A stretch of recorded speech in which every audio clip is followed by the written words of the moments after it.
Идея пришла, когда родились дети в семье. Нужно их обучать крымско-татарскому языку. И учитывая, что дети любят интерактивную игровую форму, конечно, хочется это сделать в интересном для детей формате.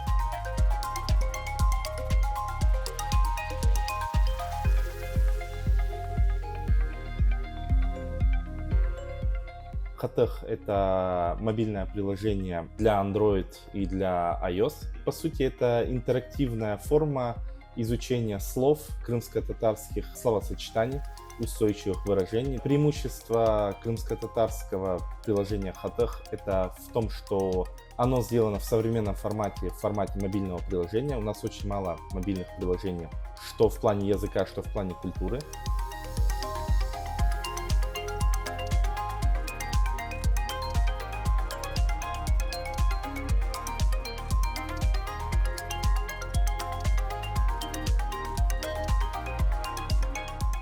Скачать эти приложения можно в Rustore и можно на App Store. Планируем выкатывать приложение, публиковать на Play Market. Выкатили тестовый проект, он был в достаточно черновом варианте. Он произвел своего рода фурор, и мы получили огромное количество обратной связи и в плане самого приложения, и в плане ошибок с точки зрения филологии. У нас много работы. Теперь надо это все дорабатывать, развивать и доводить до классного, хорошего уровня.